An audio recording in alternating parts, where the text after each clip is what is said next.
கிறிஸ்துவுக்குள் மிகவும் பிரியமான தேவனுடைய பிள்ளைகளே, எளிமையாக உதாரணங்களால் நன்கு புரிந்து கொள்ளும் வகையில் உங்களுக்கு ஓர் நற்செய்தி. நேற்றைய தினத்திலே நாம் இந்த ஜேசிபியை குறித்து படித்தோம். பாருங்க, இந்த ஜேசிபி அழகான இடமாக அசுத்தம் நிறைந்த இடத்தை சுத்தம் செய்யும்.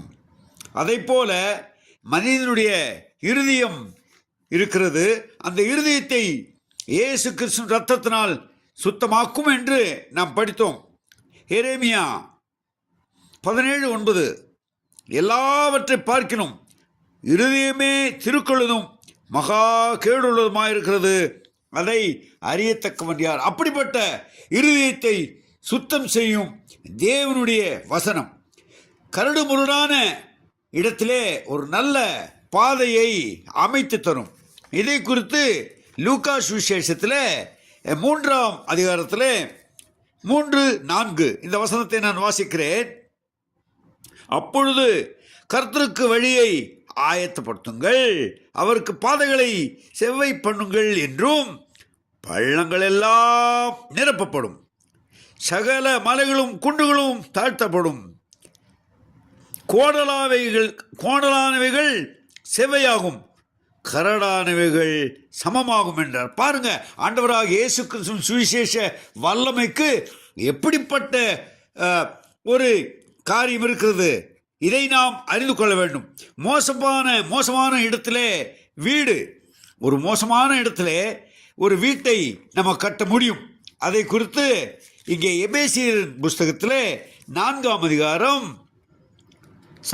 எபேசியர் 2ஆம் அதிகாரம் 21-22 அவர் மேல் மாளிகை முழுவதும் இசைவாய் இணைக்கப்பட்டு கர்த்தருக்கு பரிசுத்த ஆலயமாக எழும்புகிறது.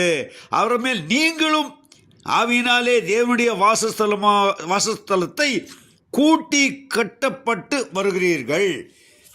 பாருங்க, இதுதான் தேவனுடைய சுவிசேஷ ஊழியரின் பணி. தேவன் தம்முடைய வல்லமையான வசனங்களை சுவிசேஷ ஊழியர் மூலமாக இந்த உலகத்திலே தமது பணியை நிறைவேற்றி வருகிறார். அருமையான தேவனுடைய பிள்ளைகளே, ஒரே ஒரு வசனத்தை நான் வாசிக்கிறேன், அது மிகவும் பிரயோஜனமாக இருக்கும். காரணம், கர்த்தருடைய வசனமே நம்முடைய வாழ்க்கையை சீர்படுத்தும். இதை குறித்து ரோமருக்கு எழுதின நிருபம் 10ஆம் அதிகாரம் 15ஆம் வசனத்தை நான் வாசிக்கிறேன்.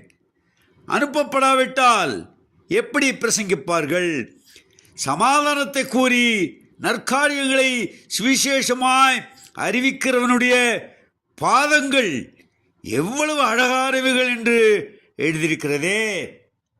ஆண்டவராக இயேசு கிறிஸ்து சுவிசேஷத்தை சுமந்து செல்லுகிறவர் அவர்களுடைய ஊழியக்காரர்களுடைய பாதங்களை வர்ணிக்கிறார்.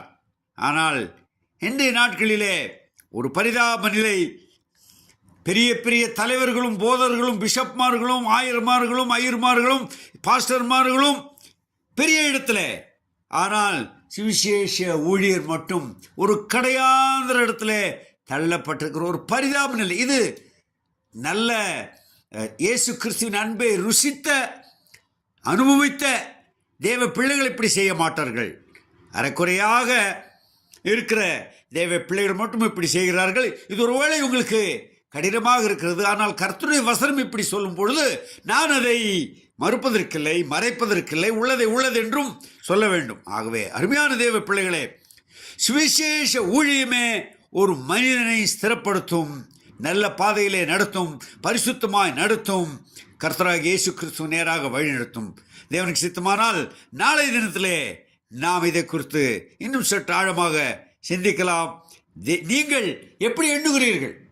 ஒரு சுவிசேஷ ஊழியரை உங்கள் மனதிலே நீங்கள் எப்படி எண்ணுகிறீர்கள் என்பதை நீங்களே தீர்மானித்துக் கொள்ளுங்கள். தேவன் உங்களை ஆசீர்வதிப்பாராக. ஆமேன், ஆமேன்.